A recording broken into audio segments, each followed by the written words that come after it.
All right, and welcome in, ladies and gentlemen, boys and girls, children of all ages. Well, probably not children. This is a podcast about beer, so we'll keep it to the people that are interested. We'll go with that. Ladies and gentlemen, welcome in to another episode. Two Guys in Beer podcast, Andy Beckstrom, Sean Field, here back in the studio, if you will. We'll that's what we're going to go with, the studio. Making some more content here. Episode number 14. So you had the dozen, you had the baker's dozen, and then this is...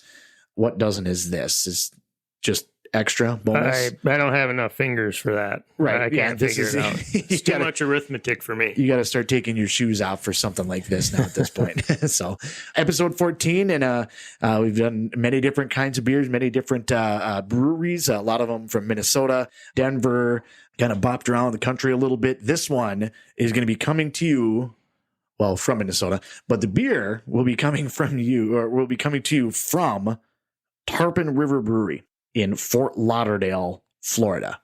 I just kind of on a semi-personal note, I was on vacation for a little while. He's always on vacation. I might have been on vacation for quite some time. 2 cruises in like a month. Just back to back. Yeah. We got a banging deal. How do you turn down a banging deal? You know, you get that type of deal, you got to say yes. Living the high life. I mean, even if I don't get a deal, I'm saying yes because I love cruising anyway. So, which if anybody wants to donate a cruise to me, I'll get you a hat. You Two Guys in Beer hat. We'll give those. I'll give that away. I'll even we could have for that. Probably throw in a sticker for that one too. Well, we don't get too wild here. Settle down just a little. But as part of that, the cruise went out of Fort Lauderdale, and the first time spent time with some family and kind of over by Fort Myers, Punta Gorda area, but spent a little bit of time in Fort Lauderdale. But the second time that we were down there, that one we actually had a lot of time to work with. You know, I was talking a little bit before we went on here that we got done with the cruise. Well, when we flew down there initially, we actually flew down and spent a full day in Fort Lauderdale.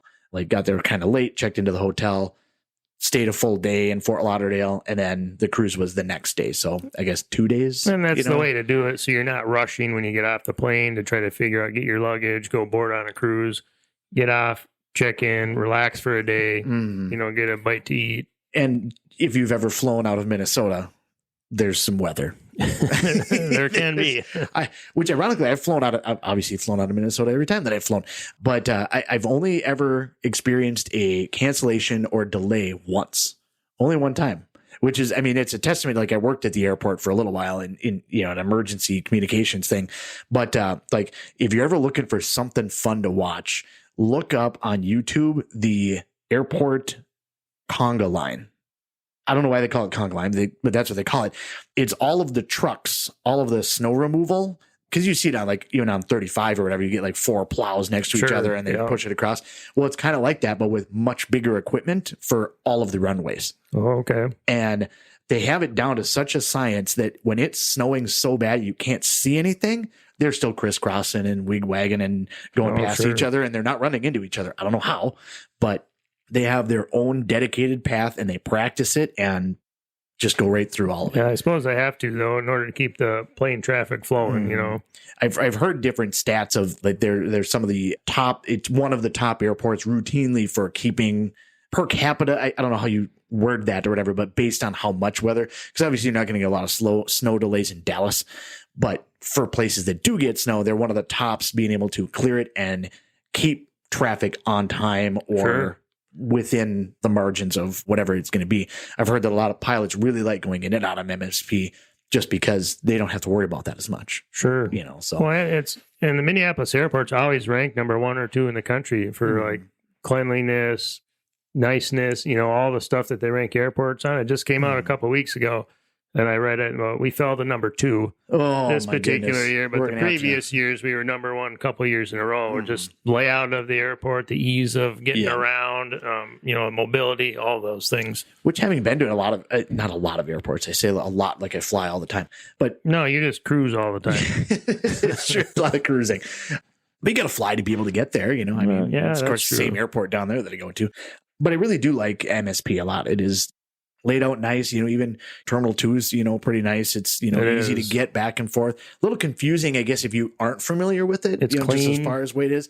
But yeah, it's really nice. They've done a lot of like remodeling over the last couple of years, and it's just looks completely different. And, it's very, very nice. Yeah. I think it's quite well. A lot of options, a lot of food options. I fly them quite a bit because I travel a lot too. And I still think our airport's one of the better ones out there. I've been to San Francisco, I've been to Los Angeles, I've been to Hawaii, Punta Cana, all those other airports, Chicago, Arkansas. And none of them are laid out as nice or as clean or have the options that are there. So it is a pretty nice airport.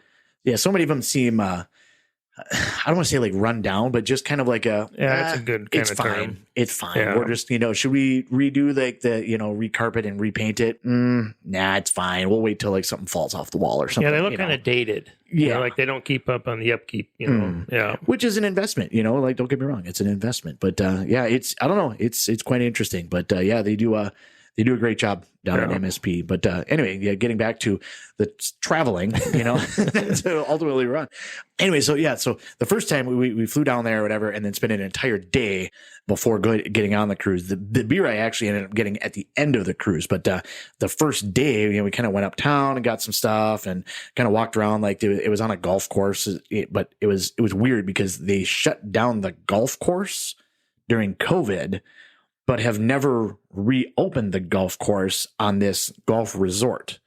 So it's kind of an interesting, it's like an old 70s Art Deco, like maybe even older than that, because they had like Marilyn Monroe and a big mural on the side of the wall and like a lot of record players in the entryway. And it's set up very art chic, if you will, like that or whatever. It's kind of an interesting place or whatever, but they have this, if you want, they still have the paths and they still have a lot of the signs but they just haven't mowed the course. They haven't maintained it as a golf course because they haven't used it as a golf course. So we went for like a 2-mile walk, walking around this golf course, just kind of overgrown. It was almost like it's right in the heart of Fort Lauderdale, and it still felt like it was kind of like a ghost town. Sure. It was weird.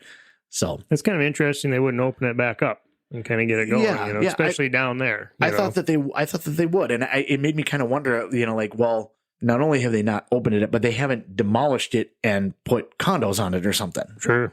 And so it makes me think that maybe they are someday, but I don't know. It was just kind of interesting, but we checked that out and we went to like a food truck festival thing that was kind of like, it was like a half a mile away from our hotel. And then because what else are you going to do when you go to Florida and you get out of the cold of Minnesota? We're going to go watch a hockey game.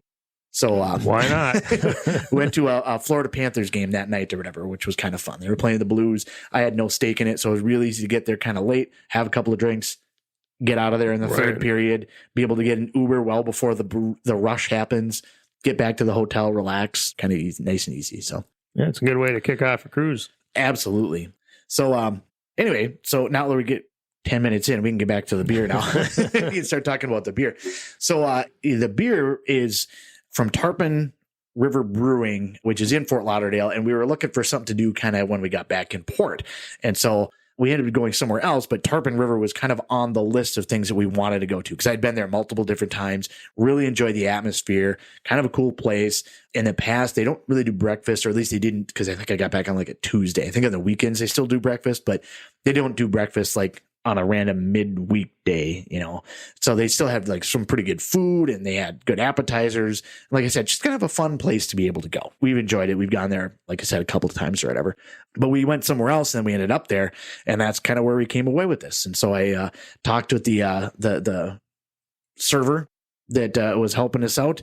And now I'm going to fail on the name. January was the beer tender or the bartender that poured the beer, but she wasn't actually out there with us. She just poured the beer and it was part of it. But I'm going to have to go look at some point in time to be able to remember what her name was, because that's going to drive me nuts now. And I feel bad because she said she was going to tune in and she was going to give me feedback. So now my feedback is going to be, you don't remember me. Well, I hope she tunes in and gives that feedback. I sure hope so. I fully support that. You can yell at Andy as much as you want. 100%. Just light me up.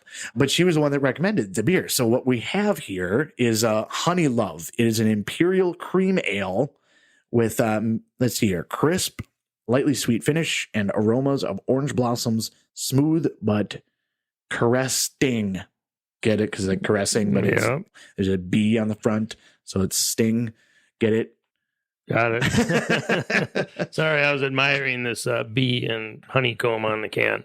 So Yeah, but yeah, she recommended this one. She actually recommended two of them. So we also have, in addition to that, we have New Riverfest, a Vienna malts, noble hops, Märzen, kind of Oktoberfest-ish type of beer as well. So we have a couple of different options, but I figured we'd start here with the Honey Love to kind of really get things kind of kicked off, and can talk about that, and then we can kind of get into the brewery. So again, Perfect. best part of the podcast. Let's fire it up. So much better. I mean, I like beer out of a can, but like you just don't get that same. You got to get real close to be able to get that same kind of sound. Yeah, you do. I don't mind beer out of a can. It tastes pretty good. I like beer out of anything, though. I'm not going to complain. You know, that's an accurate statement there. That's very on the nose. This stuff is 9.5% alcohol by volume, just for everybody knows out there. So it's pretty hefty for a beer. Yeah, it's got some. It's very creamy. I mean, it's an Imperial cream ale, but initial swig I do like. It's not thick or heavy at all. It's pretty light. Mm-hmm. Is it caressing? It's caressing a lot of things right now as it goes down my throat, into my stomach, across my taste buds. There you go. Yeah, I get a little bit of the honey. Yeah, it's an enjoyable, nice, kind of refreshing, but it does have, like, I mean, especially with the 9.5, like, it doesn't taste really hoppy, but it is definitely, it's like kind of full flavored still. You know what I mean? Whether, I don't know if it's like the extra malting but it definitely has more body to it, if you will. Yeah, it is definitely not hoppy at all. It does taste very good. I really do like this. This is a beer I could definitely drink more than one, or at 9.5%, you're not going to drink a lot of them. You can have maybe a couple, not too many though. But the flavor is good, and quite honestly, it's kind of hard to describe the flavor of this. I'm having trouble with it, which I usually don't. I don't really taste like orange blossoms or any orange or anything in it whatsoever. I do kind of taste a little bit of the honey. The smell of it is kind of sweet and bitter, but that doesn't even make sense either. You're just going to have to try the beer. You're just going to have to get down to Florida. Yep, you're going to have to check it out. 280 Southwest 6th Street, Fort Lauderdale, Florida. Book the next flight. Yep. You'll get there in a few hours. Flights are cheap. It's, it's totally, it's fine. Yeah, they're in a kind of a cool, older kind of warehouse type building. They've kind of built out some rooms within there, but kind of a warehouse type setup, but really cool place, super nice people. And like I said, a lot of fun every time we go down there. So part of the reason why I picked this particular beer, and I was kind of interested to see what kind of your reaction was, especially on the honey side of things, because we had a honey lager, I think, in one of our previous episodes. But this one is, Imperial cream ale, so it's a different kind of flavor anyway. Different type of style beer, yep. But when I talked to the server that helped me out being able to select this one, she said it'd be interesting to try this one and kind of compare it with the other honey one because the honey's different. I'm like, okay, well, you get your honey from Florida? Like, I don't know. I don't get why that's a different type why of bee? Is it different? Well, bees from Florida, what do they probably typically pollinate? Oranges. More citrus type of plants rather than general plants. And so she said that a lot of times, like, there's a little bit more citrus type of flavor that comes through the honey just because that's what they're hitting. She sounds like an expert. Right? I know. Why I was isn't like, she doing brilliant. the podcast? She should be on it. What's Absolutely. her name again, Andy? Hold on. Andy's going to go figure out what the name is of this lady. If you're listening, if you want to send us up a case of this stuff, that would be fantastic. I'll pay shipping for that. No, this beer is really good. I would highly recommend anybody have it. It was definitely a good choice by that server. Lisa. Her name is Lisa. Lisa. And he came back in time, and the name is Lisa. Thanks, Lisa. I appreciate this recommendation. This is super good beer. It's a rookie move there by me. I even talked about it before we went on. I'm like, I got to make sure I have my notes, get the names right. I was more concerned about forgetting the January name because we kind of waved and she offered to help take a picture at one point, but we kind of had that all sorted out. So we didn't really interact as much with her at all, but like Lisa was like very helpful, and she obviously brought us a couple, rounds of beer, and we got wings and some stuff or whatever. But she was a lot of fun to be able to chat with afterwards, to be able to kind of discuss the different types of beers or whatever. And so I'm like, I'm going to remember that name. I got to remember the other name. Of course, I get in here and I'm like, that's the one name I remember. But yeah, they were both, like I said, they were great. Lisa was fantastic. So Lisa, thank you so much. I apologize for halfway forgetting the name, but I'm not real bright and I drink a lot of beer. So it happens. Brain cell loss with the more beers you drink. Exactly. So kind of a little bit of a history here. The Tarpon River Brewery sounds like it's by the Tarpon River. It is by the Tarpon River. Oh, wow. It is nestled, if you will, between the Tarpon River and the New River, which is a little lifeline to the community. If you go walking around in that area, there's some fishing vessels or just some vessels that will go out on the ocean that are in that area.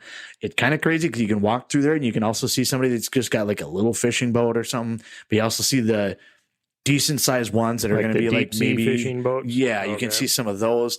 And if you look a little bit further down that river, you can see some yachts that may or may not be a little pricey, but you can, even just on Google Maps, you kind of look at that area, you can see, where it comes in from the ocean and then it fingers off everywhere for a bunch of different little lots, if you will, for people. Like a marina or dock spots or whatever you call them. So kind of a cool area. It's just a cool area in general. A slip. Aren't they called a slip? Yep. Oh, yeah. And you rent a slip for a season or whatever. Yeah. So yeah, it's a lot of fun. So the first time that we went to Tarpon River Brewery was, so me and Amanda and family and everybody, we had for many years been involved in and maybe we've talked about it on the podcast before, but the brewery running series. Generally in Minnesota, it's where it started. Now it's in 20 different states. It's all over the place now. But they had first started probably 4 or 5 years ago, starting to branch out to other states. And Florida was one of the first places that they went. And we happened to get wind that they might be doing an event. And so we looked it up. And sure enough, when we usually fly in for a cruise a day or two early, they were doing a run that next morning. So we're like, why not? Let's put on all of our Minnesota Brew Running Series stuff. And we showed up and they're like, what is happening? There's people here. So that was kind of fun. But the route that they took us is through that area with all those rivers and all those different places. They have like a whole market area. Very, very cool area, and a lot of fun to be able to kind of get into that area. So it's what do you think of this beer now after you've had a few drinks? Because it's definitely changing flavor, in my opinion. Like the aftertaste to me is tasting more like a liquor or the alcohol type taste. Yeah, it's a little more. I don't know if potent is the right way to put it, but yeah, you're getting more of that type of warms the chest a little bit. The drink of beer, yeah. But it's still pretty good. Oh yeah, the flavor tastes good. Yeah, for sure. Definitely a good recommendation. Yeah. So Lisa was spot on. Rock on, Lisa. Good work. So let's hear, where was they at? Tarpon River Brewing, born 4 years ago. So I had mentioned we were down there for a run. We were down there in about February of 2018. They opened in like January of 2018. Oh, okay. So we didn't even know at the time. We only figured that out this last time that we're like, oh, we were there basically right at the beginning. Nice. But it was cool. We did the run and came back and we had, those soft pretzels that are like the size of your head. They had like a couple of those afterwards. Oh, it's just fantastic. But anyway, born 4 years ago, a partnership between Julian and Lisa Siegel of the Riverside Market and Adam and Jill Fine, owners of Native Brewing and Fresh Beer. So a couple of different places that already exist within the area of Fort Lauderdale. Now, I had mentioned I was going to talk a little bit about Riverside Market. I'll touch on that here in a little bit. We'll talk a little bit more about Tarpon, and then we're going to get back into Riverside Market because let me tell you, that's a place that you'll want to go. Sure. It is awesome. Well, if I ever get on a cruise, I'll have to stop by there and check it out. We're going to abduct you, and we're going to do live on location cruising. And podcast on a cruise. We'll go to like the local place in Aruba, and we'll get some Bright, Amstel Bright, whatever. Isn't that the one. Caribbean Gold that you had to... Mm-hmm. Oh, not that stuff. Down? No, that's the Brasa. Oh. Let me tell you, that stuff, you use that to like wash your hands off or something. Like, don't drink it. It's, it was terrible. People think it's like, oh, well, you're picking these beers and you just say good things because you got to say the good things about the beers. No, I don't. We had the holiday one or whatever that we did where you opened the first one and you're like, this is bad. Mango, I don't want whatever. Yeah. Yeah, that was not good. So we're not afraid to say. No, we're just giving honest reviews of what we think. So if the beer sucks, we're going to tell you. If the beer's good, we're going to tell you. And likely the brewery might be just fantastic, but we're gonna talk about it. It's the nature of the beast. Right. And Andy and I pretty much like a wide variety of beers, from lagers to IPAs, stouts. So you're probably going to get more favorable stuff from us because we're generally open to most any kind of beer. So absolutely, we do like a lot of different kind of beer. So these guys opened this place between the Tarpon River and the New River, kind of in that area 4 years ago, between the different breweries that are in the area. Industrial sized type of warehouse. Is an 11,000 square foot brewery and eatery. So they do have full menu of food there as well. That's nice. Exactly. Brewery that has a full menu is I really do like that a lot. So you didn't get pretzels? I did not. No, we did not. Pretzels? Oh, don't get me started on the damn Von Hansens. Let me tell you, throw something through a window here. No. We did wings and what else we did? I feel like we did something else too, but I don't remember what it was now.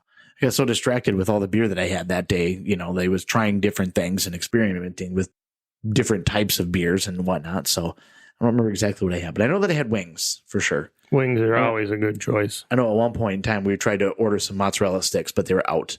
Not Tarpon, the other place that we went to was out of mozzarella sticks. So I was a little disappointed because mentally I was like, I want some mozzarella sticks. And so I didn't have those. Let's see here. They use recipes and techniques, decades in the making. They have a old Florida cracker style tap room, crowler filling station, and it's merchandise that's there as well. So if you look at their website, you can just get right to tarponriverbrewing.com. You can be able to see, pictures, the people that, work there, what their building looks like. And I'm pretty sure that actually when I went to, let's see here, the homepage, I'm pretty sure that Lisa was in actually the main picture that popped up on there. I don't know that she's necessarily one of the owners, but she was definitely very much so a part of, what's going on there. Oh, nice. Yeah, the slide that says the best memories are created here. She's in that picture right there. Perfect. So, the second from the left. Hello, Lisa. Appreciate your help. Appreciate it. Well, apparently you've created a few memories there, right? Yeah, exactly. A few different times. Yeah, 100%. So they got, so they have 16 rotating taps. I don't have information as far as what type of, how much they've done. I don't have their barrel capacity. Usually I know we like to talk about that. Unfortunately, don't have a lot of that information available. But, I do have their core beers, Deflated IPA, a New England Hazy. Might be a nod to something going on. Anything that's deflated, One of the other beers that they had were Tom Brady's Tears. It was like a double IPA.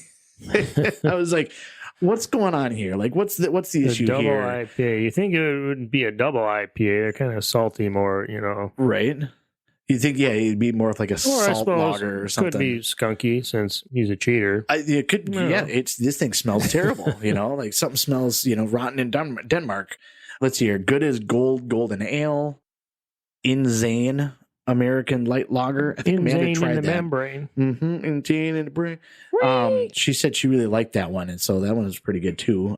Native Light Lager and Honey Love the Imperial Cream Ale, which is what we have here. So crisp with a lightly sweet finish and aromas of honey. Drinks easy, but beware, this one goes down hard. Again, 9.5. Yep, that'll do it. So. Yeah, it's a really cool place. I highly recommend going there. I recommend getting this beer. I know that they distribute a little bit, but I don't know that they necessarily distribute to Minnesota. So if you're listening from parts abroad, definitely check it out. For sure, if you're in Florida, I highly recommend going there. It's a lot of fun, a really cool place, nice laid back atmosphere, garage door open. It's Florida. So you're just, sitting relaxed with beer in front of you. No big deal. So a lot of fun to be able to do that. So the other one that I wanted to kind of touch on a little bit was, so this is a joint venture, if you will, between Riverside Market and Native Brewing Company. But I wanted to talk about the Riverside Market. So there's 3 locations that are in the Fort Lauderdale area. And we initially intended on going to either Tarpon or one of the other breweries. We actually ended up on the cruise. We ended up hanging out significantly with a couple that owned a brewery, winery, meadery. Oh, wow. in Fort Lauderdale, Cool. but they were closed on Tuesday. What a bummer. We're like, no. What a bummer. So if you're ever in the area, check out Brewlahan. The owners are Houlihan, but at Brewlahan is what they call it. I like that name. They were super cool. Name. They were awesome. It was so much fun to be able to hang out with them. So if they tuned in, I talked to them a little bit about it. Maybe they'll check it out too. But if you get a chance when you're down there, check that out too. That was a lot of fun. So a lot of beer on this vacation. Yeah. But it makes it a good vacation then. Absolutely. So this the Riverside Market was an interesting kind of thing. So we were trying to find a place to be able to go, and of course we get off the ship at like 8 a.m. And what are you going to do? You got at least 3 to 4 hours before anything opens. So we're trying to Google and look around, like what is out there to be able to do at this point in time. Okay, here's a place that's a bar that has food that we could maybe go and hang out with. We already had breakfast, but we're like, it's a nice place to be able to go and wait. We had about 10 hours before our flight, so we had lots of time to be able to kill. So Amanda finds Riverside Market. All right, let's do it. Get the Uber, head up there, which that was a whole different drama thing because nobody wanted to come into the cruise port. Don't really blame them because then you're there and then you're gone. You don't get a lot of short rides. Sure. So anyway, we get one. We get up there, whatever. Get into this place, and it was kind of weird because it's a very residential area, and then all of a sudden here's this like business right in the middle. So it was a little bit kind of abrupt, but a lot of breweries are kind of like that. You're like industrial section. There's nothing. Oh, there it is. That's kind of how a lot of them work. So, it was a little bit of a kind of a different spot or whatever, but we're like, okay, well, it's a little, bar, cafe, restaurant kind of thing or whatever. And so we walk in and looking around, and it looks like a liquor store because there is doors and doors and doors and doors of coolers with beer. Hey, that's perfect. And I'm like, well, this is already kind of coming up roses. We're in the right place. This is obviously where it should be. And I look over to the right, and there's like 6 tap handles. So not as much tap handles as I thought there would be. But at the same time, kind of look kind of cool. And, kind of looking around, and I'm like, oh, there's all these doors. Like, what's going on? And so, like, one of the server comes out or whatever. And, of course, again, this is like 9 a.m. or whatever. And she's like, can I help you guys? And I'm like, yeah, we've never been here. So I'm just kind of checking it out or whatever. She's like, okay, well, they're split up by this. They're kind of in order. They're split up by, like style, like, IPAs or stouts or lagers or whatever. Sure. And then they're kind of somewhat sorted by breweries and local. And, she kind of gave the rundown of how it was sorted. And I'm looking around, and they're all just singles everywhere. And I'm like, okay, well, maybe this is like you can build your own single kind of thing or whatever, Sure, you get like a 6-pack or whatever and build your own deal. So she's like, all right, just go ahead and pick whatever you want, drink whatever you want, just bring me the empties afterwards, and that's what your bill will be. Okay. So perfect. So literally that's what you do. You just go there, you pick a spot to be able to sit. They got some couches, they had some recliners, they had some tables with some chairs, they had some high tops up at the bar. Very relaxing atmosphere. Like the server doesn't really, she'll check on you and be like, do you guys want to order any food or anything? But they're not serving you the beer. It's literally, you just like, okay, well, this one's empty. I'm going to go over here, open the cooler, grab this Märzen lager that seems fun, and then just drink it. And then I just keep the empties. And then when you're done, you go to like the checkout, and she just scans each onesie. And okay, your total is this. That's interesting. And I was like, this is like the coolest thing ever. It was super fun to be able to check that out. And, like ironically, we went there just looking for a place to be able to go. And so we went there. We didn't actually know that they were involved with Tarpon until we got to Tarpon, and I started doing some research on it. So I didn't even know that ahead of time. So it just kind of worked out that way. But it was a super cool place. So if you're ever in that Fort Lauderdale area, look it up. It's a Riverside Market. I believe that if I remember correctly, there's 3 locations. One of them is right by the airport. This one is a little bit more north. And I thought there was another one like east of town or west of town or something. East would be in the ocean. West of town somewhere. But, like really cool concept and really cool area.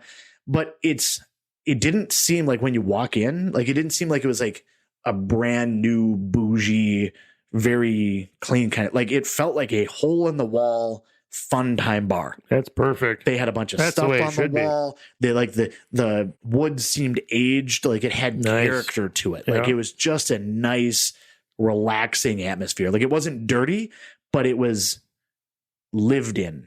If that makes sense, you know what I mean? Like gently used. Exactly. Like it didn't feel like it was brand new and very crisp. It just felt like it was just a good place to be. You know what I mean? A good old fashioned, like middle of nowhere, hole in the wall type of bar, but they just had like 200 different beers to be able to select from. It kind of reminds me of the bar in Minneapolis I was at maybe this spring, I believe it was, that my wife and I went to. We went to a concert down in Minneapolis close to Target Field, but about 2 blocks from the venue we went to the concert at. We stopped and we had at this bar, and in this bar was, if I remember correctly, it was like 93 different taps in there of beer. Oh, there we go. And you walk in, you don't pay for anything. They put a bracelet on your wrist, and the bracelet is like a microchip in your bracelet. And you go up to the tap and you put your wrist by the tapper, and it activates the tap, and you pull the tap down and you fill your beer. Oh, it doesn't work like a blood alcohol tracker and you pay by... No, it does not. And they have wines there, different types of beer. And then when you leave, you go up and they just scan your bracelet and they charge you based on how much you went up and drank of whatever you drank. But I suppose, is it kind of like based on ounces or something? It's based on ounces. Like like a 2 ounce pour just to try it. And so then you pay per I like ounce. That, so I'll do a 12. And it's all tracked on your bracelet that they put on your wrist. That is like if you were to go to, like Walt Disney World, I've never been there, but when I was in Punta Cana, they put a electronic bracelet on us. It was actually a microchip in a piece of wood, but you scan it to get into your room. You scan it when you go to a restaurant. Like, it does everything. Same kind of thing. Same thing they do at Disney World. When you get on rides, you scan your wrist, that chip on your wrist. Same thing at this bar down in Minneapolis. This place that you went to in Florida sounds kind of like the same. Yeah. I mean, you don't scan a chip at the place in Florida, but you go in, you drink whatever you want, you pour whatever you want, and then at the end you pay when you leave. Yep. That's kind of interesting. I wish I could remember the name of that place in Minneapolis. I'm going to have to look that up. I feel like when you went in, did it look like there was like 2, like almost like buses or trucks that had like doors kicked open on the side? Because I've been to a place that was similar to that, but I don't remember what that was called either. No, I don't recall that. Okay. Maybe I was at a different place. I'm kind of mad at myself. I don't even remember the venue of the concert, which is like a block from Target Field to the northwest. There's a venue there. We went to the concert. Then to the north of that venue, 2 blocks. It's not like the bar. Not like the Varsity or anything like that. I'm trying to remember what's. It's not. That's kind of like that's like the Arts District, though. It's called the Fillmore. Fillmore. There we go. Yep. So I have not been to that venue. One so 2 blocks to the north of Fillmore is that bar where you can drink with the wristband and pay when you leave. I love that idea. And it's mostly, I mean, I love the idea of going and be able to drink, figure it out. But that's the thing. But mostly I like the idea, especially of having that flexibility of, all right, I want to try, like I was saying before, like I want to try 2 ounces of this. And if I like it, okay, well, maybe I'll have a little bit more of that. You know what I mean? You're not, I don't want to say screwed into something or whatever, but at the same time, like you get a chance to be able to try multiple different things and be able to kind of mess with some stuff and see, kind of what you like, what you don't like, what may be good or what's not. It's kind of nice to be able to have that flexibility. I'm a big fan of being able to have that flexibility. And it's a lot of different things. Like, I'm not lying when I'm saying it was like 93 or 94 taps. Like, it's no joke. There's literally that many there, and there's probably about a dozen that are wine. So, of course, for all the wine drinkers, like my wife, she really likes wine. Well, there's 12 of them right for you here, right on tap. And they had a kitchen, too. So you could order food off a menu to eat food out of the kitchen. Wasn't Red Cow, was it? No? No, that doesn't sound familiar. I'm just trying to look at maps right now just to try to figure it out, which I'm never going to figure it out. But, it sounded like a fun thing to try to do. Even if you told me, I don't know if I'd remember it exactly. I just know it's about a block or 2 north of the Fillmore. Okay. And the Fillmore is northwest of Target Field, a couple of blocks. And then north of the Fillmore was that bar. Okay, let's see here. The Fillmore Theater. And then, I don't know. I mean, there's Inbound Brewing. There's a couple of brewers. The Free House is kind of up that direction. Free House is actually a good bar to be able to go to, too. But is that kind of North Loop by Modest and everything? I think I know kind of where you're talking about. I've been down there before. It's kind of a fun place. Yeah, they have like underneath the overpass there. Yep. The 94, there's some parking lots under there. Oh. Just to the north of that overpass. Oh, I think I know what you're talking about. Because you can't park underneath there anymore. It's all blocked off. First Draft Tap House? I don't know. Is that? That seems kind of interesting. I found a business that I think I actually know the person. Perfect. Is it kind of like a building with like, so they have all the taps, but do they have like different food vendors in there as well, or am I thinking of something else? It's their own kitchen. So no, so there's I'm thinking of something else then, because there's something that's in that area, that same area that has it's kind of a cool place that has a bunch of different things, kind of around the corner there. I think it's called Gray's, but they have like a bunch of it's basically like a building that has a bunch of different, like, instead of having like a whole business, you just have like a little food truck-ish stand. Sure. That, like, and then it's just like it's like a, I guess for lack of a better term, it's like a food court. Okay, sure. But it's not like food trucks and stuff. Yeah, it's not like terrible food court. It's not like, Arby's and Sbarro, which, don't get me wrong, I like me some Arby's and Sbarro. I'm not trying to talk down to them, but at the same time, this is going to be more like a bougie type of thing like that. Now, this place had their own kitchen, and the food was really good too. I can't remember what I had. I had a burger that had like bison, beef, pork, like all that was mashed into the meat of the patty. It was really good. That's awesome. I wish I could remember the name of the place. Sorry, I just can't. Well, we'll have to do some research and bring it back for the next episode after that one. So, but yeah, for now though, Tarpon River Brewing and Riverside Market. I highly recommend Riverside Market. Like, it's just a super fun place. When they say market, but it's like Riverside Market Cafe. I think of what it's actually called, because it is kind of a little cafe. You can get different foods, and things like there. But I think that's where, you can get just about any beer you can think of that's there, so it was a lot of fun to be able to, check that out or whatever. And, then we learned that it's actually it's a little bit less, I think, a little bit less than a mile walk from the place to Tarpon. So they were kind of close to each other for that north one. So it worked out. I mean, it mostly worked out because I was also like pushing suitcases, but it's fine. It worked out. It made it work. But, it was definitely trying to meander along the sidewalk. So, which was kind of funny. So, I mean, it wasn't bad. They have nice sidewalks, and so it wasn't a problem at all. But at one point, we were like walking kind of on one of the more main roads, like probably about 2 blocks before we got there. And there was like a taxi that drove by that was like, oh my God, these people need help, and like stopped in the middle of traffic. And it was a more busy road. And so people were like honking at him and like wheeling around, but he didn't see us until like the last second. So he's already like a quarter mile up, and he can't back up to us. And we're like, go, dude, we're almost to where we're going. Like, we're not going to pay $20 to go 2 blocks. Like, just keep going. But he was like, oh, I'm going to help you out. I mean, I appreciate it. I absolutely appreciated it. It was awfully nice of him to be able to stop and try to check on us. But it was definitely kind of a different type of deal with that. So, but it was a really cool place. Both places are really a lot of fun to be able to go to. So Tarpon River Brewery, I highly recommend. Riverside Market, absolutely fantastic. A lot of fun, really cool place to be able to go, and, a lot to be able to check out down there. And if you end up on vacation in Fort Lauderdale, or maybe not on vacation in Fort Lauderdale, maybe you're down there for business. I don't know what kind of business there is, but I don't know. You do you, or whatever it is that you do, and drink lots of beer. Exactly, and tell us about it, and say hi to Lisa in January. Yes, say hi to Lisa. Yeah, especially Lisa, because she was super nice, and then I forgot her name. Don't tell her. Did she recommend this other beer too?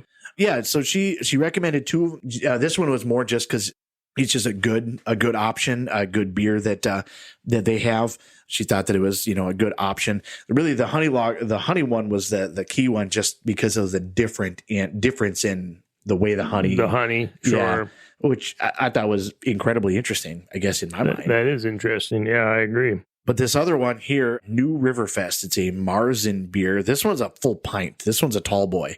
This one comes in the silo size, if you will. Brewed and packaged at Tarpon River. 5.3 ABV. Our new Riverfest. So New River is the other river that's by there. So you got Tarpon River and New River. So there we go. Tarpon River. It was brewed on our German 2-vessel brew house using an old world decoction method. I wonder if you get that in a box of Cracker Jacks.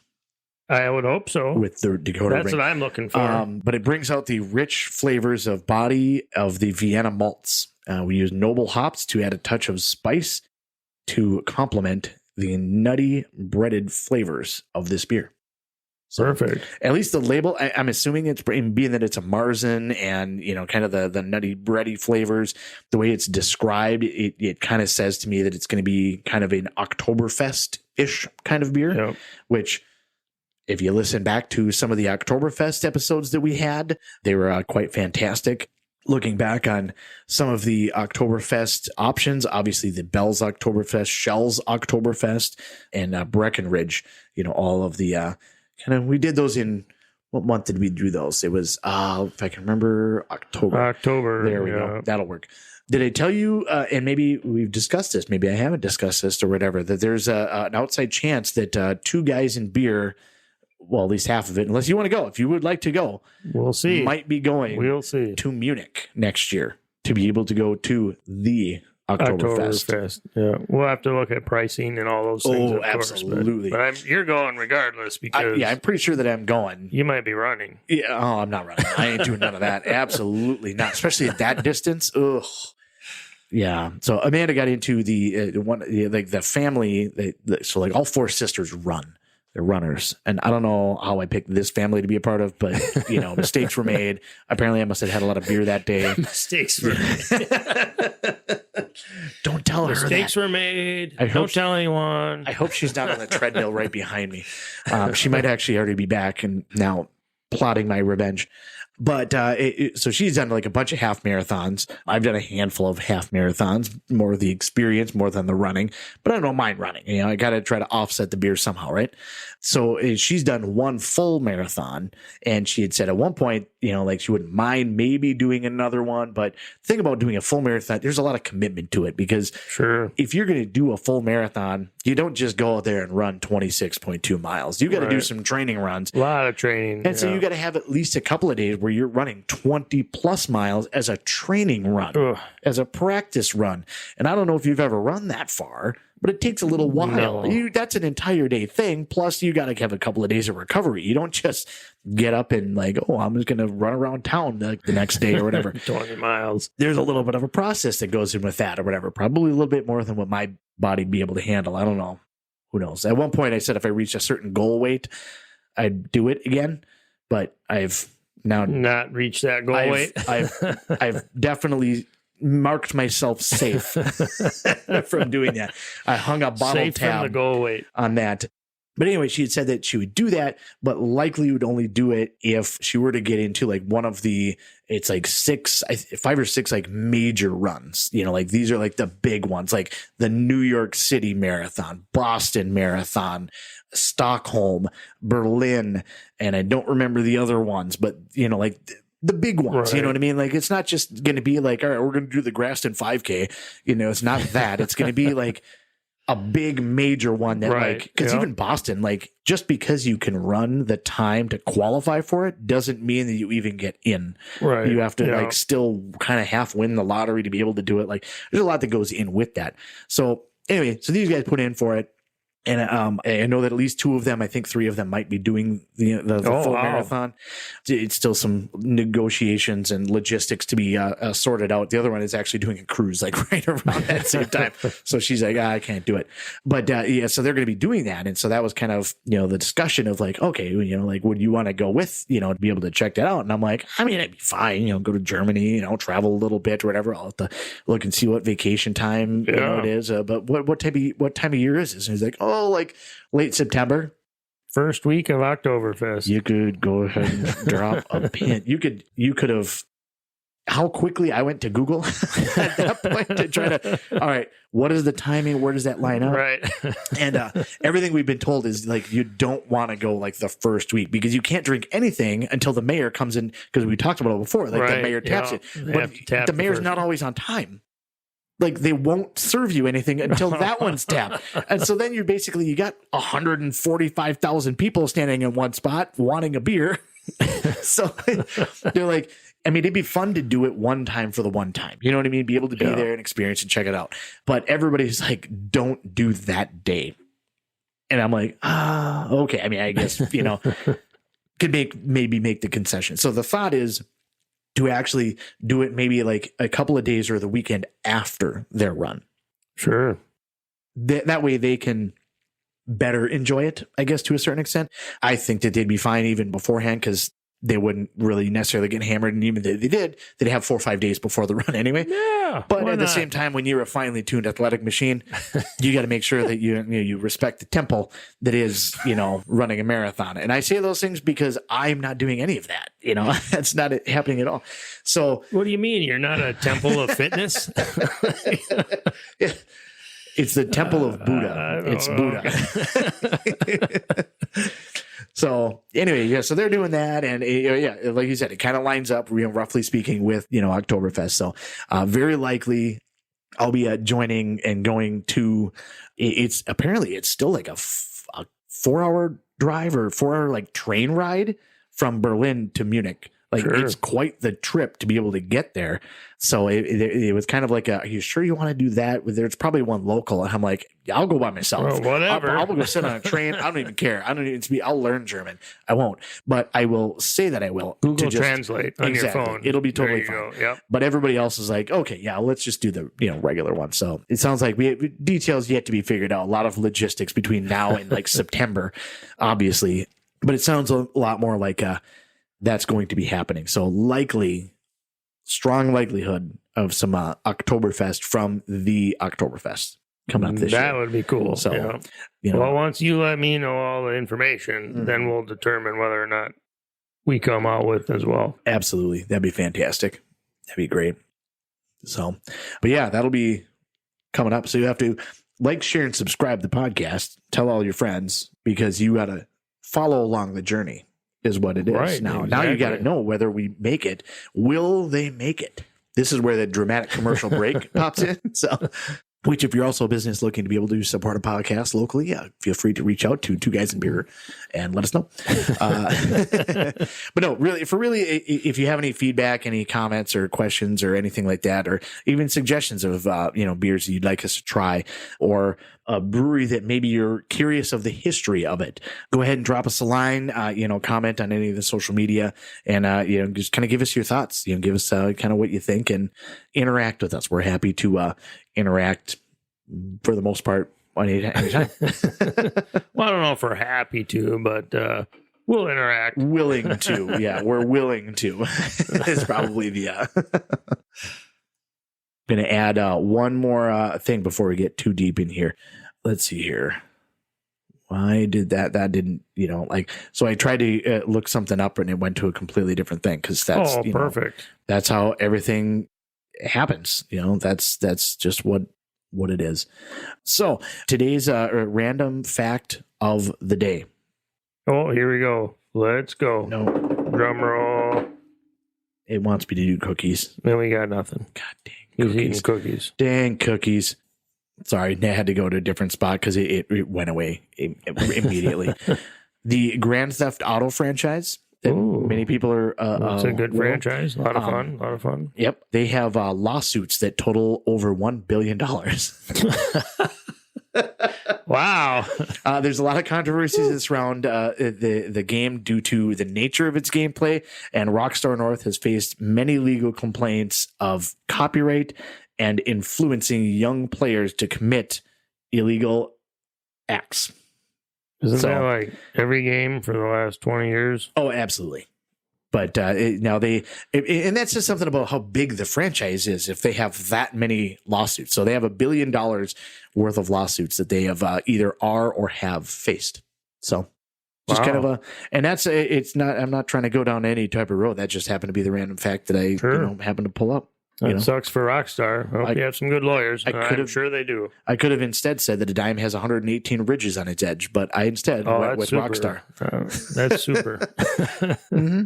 So, yeah, just a good knowledge to be able to drop for you. So use that on your next Jeopardy game. You're all set to go. Yep, 100%. Absolutely. So what else you got, Sean? Anything else you want to touch on? I got one little quick thing we'll talk about today. I'll get on my soapbox for a minute. And this is just me venting about the entitlement of the country or Americans. Now, I've worked retail for 23 years, Andy, you worked retail for a long time. That's where we met. You've worked in food service. You still kind of work in food service at the State Fair. You owned a bar. Yep. Here's my pet peeve, and it puckers my butthole a little bit. And when I see it, it almost pulsates it a little bit too, you know. And not in a good way. No, not in a all. positive way. Why in the hell does everybody got to bring their damn animals into retail places all the time? I see that. They're not service animals. I see it traveling. Like, too. It's so effing annoying. Keep your damn animals at home. Like, you don't need to bring them with you into your local retail store. Trust me, I love my dogs. I want to bring my dogs basically everywhere that I go. But at the same time, if I'm going to go to the brewery, I'm going to sit outside with them. And kind of like, not necessarily keep to myself, but like, we're going to be respectful of the bit, you know, whatever. We're not going to go to Walmart. We're not going to go to Target. We're not going to go to Kohl's. We're not going to go to a bunch. I don't take them when I go flying places. Would people bring them animals everywhere? Which to a certain extent, you know, it's like, okay, if you want to pay for your own animal's spot, like maybe that's part of the thing. But it still is like, the amount of people that have like even the jackets, like I think you can just buy the jacket that says I'm a service animal. But if your service animal is jumping on you, that is not a service animal. No, that's not what's happening. No, they don't even do that. You know, I still work retail. They come in with nothing on and they're on a leash or they're in the shopping cart. The owner does or the dog does? Oh, both. They both need it. That's true. They both need some sort of vest. I'll tell you that right now. But it's so frustrating and annoying, and I don't know why it bugs me so much, but it's just absolutely ridiculous. And of course, it's a service animal. Oh yeah, it's licking my ankle right now. It's not a service animal. Or they put it in a shopping cart and it's sleeping. Yeah. No, that's not a service animal. Service animals work. They'd be on the ground with the vest on, guiding or leading or whatever it is they do. Yep. They wouldn't be curled up in the basket they have of the cart. They have a certain respective sleeping. Yeah, exactly. You know, I had one dog come in a few weeks ago. And it was, of course, at night, so it was probably a tweaker lady. She looked like she was high on meth, bringing her dogs in, having whatever issues in life she was having. God bless her heart. I hope she figures it out. But the dog starts shitting all over the place. Oh, it's a service animal. No, it's not. Right. Service animals do not shit in stores, people. They're usually pretty well trained. They're very well trained. And at least house trained. You know. It was so bad. We had another one a few years ago. This gentleman, actually, it was a lady, would bring in her bird. It would sit on her shoulder. And, that was my service animal. I think it was a big macaw. It was a pretty big bird. It would just sit on her shoulder, wouldn't do anything. But that's not a service animal. It's not providing any service. Well, it might be a service ferret. I've seen those. So many people complaining, and I had to go to the state and go to the company and this and that, but nobody could give me an answer.